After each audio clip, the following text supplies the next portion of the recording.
반일 종족주의가 바로 그 책입니다.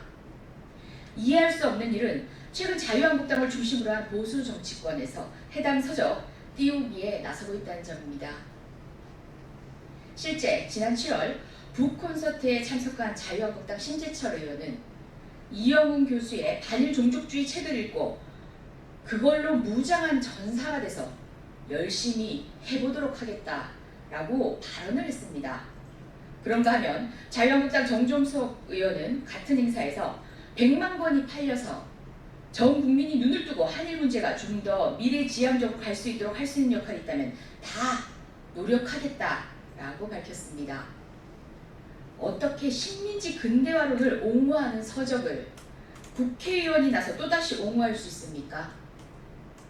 일본의 비성적인 경제 침략에 대응하는 과정에서 자유한국당이 친일 프레임을 스스로 뒤집어 쓰고 있는 형국입니다. 그를 넘어 금도를 넘어서고 있습니다. 이에 해당 의원들에 대한 국민의 비판, 언론과 정치권으로부터의 비판이 연이어 쏟아지고 있습니다. 심재철 의원은 입장문을 내어 자신의 비판에 대한 의견을 반박하고 나섰습니다. 그러나 그 입장문마저 이해할 수 없는 억지 주장에 점철드립니다. 심재철 의원은 문재인 정권이 정치적 목적 아래 반일 감정을 선동하고 있다라고 주장했습니다.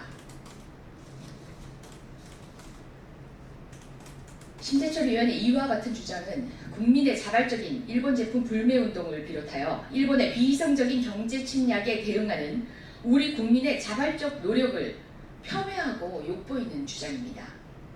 언제까지 이런 식으로 국민마저 무시할 것입니까? 심재철 의원은 한술 더 떠 문재인 정권이 일당이 되면 우리나라가 사회주의 단계로 넘어갈 것이 아닌가 걱정된다고 우려를 피력했습니다. 민주주의와 헌법적 가치를 지키기 위해 땅 휘땀을 더불어민주당을 흡사 헌법이 수용하지 못하는 어떤 체제를 추종하듯 몰아세운 그 발언은 그간 자유한국당의 시대착오적 색깔론 선동과 정확히 일치합니다.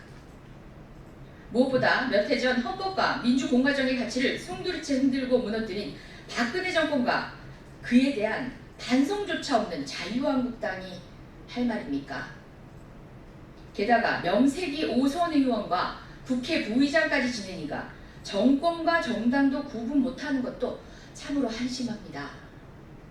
대통령 거수기를 전락하여 탄핵 대통령을 방조한 것에 다름 아닌 자유한국당 그 스스로의 초라한 경험을 그대로 드러낸 것입니다. 비판 여론을 의식해서인지 심재철 의원은 뒤늦게서야 문제의 서적 반일 종족주의에 대해서 책을 읽지 않았고 내용도 잘 모른다고 주장하기 시작했습니다. 그럼에도 이영훈 교수님의 반일 종족주의 책을 읽고 그걸로 무장한 전사가 돼서 열심히 해보도록 하겠다라고 발언한 사실 여전합니다. 변명 한번 구차합니다. 해당 서적을 읽지도 않았고 그 내용도 잘 모른다면서 어떻게 그 책을 읽어 그 내용으로 무장한 전사가 되겠다는 선언을 합니까? 심재철 의원은 구차한 자기 변명 중단하고 국민과 역사 앞에 고개 숙여 사죄하십시오. 자유한국당 역시 식민사관의 다름 아닌 연이은 역사 망언과 대일 위기 극복의 국민적 대응에 맞서고 균열 내는 스스로에 대하여 철저한 자기 반성이 뒤따라야 할 것입니다.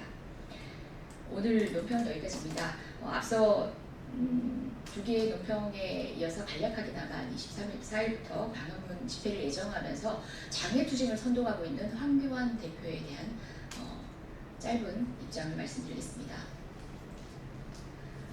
정기국회 그리고 20대 국회 마지막 논의의 장이 이제 계획되고 있습니다. 그 상황에서 국민에 대한 고민 그리고 위기에 처한 대한민국에 대한 논의를 팽개쳐두고 다시 한번 장외에서 국민에게 피로감만 가져다줄 일정들을 계획 중이신 황교안 대표님, 당의 리더십은 다르다고 하지만 이제 국회가 해야 할 일을 마무리해야 할 절체절명의 순간입니다. 힘을 모아 위기의 대한민국 그리고 국민을 위한 길에 나서주십시오. 더 이상 우리를 지치게 하지 말아 주십시오. 국민이 드리는 말씀입니다. 이상입니다.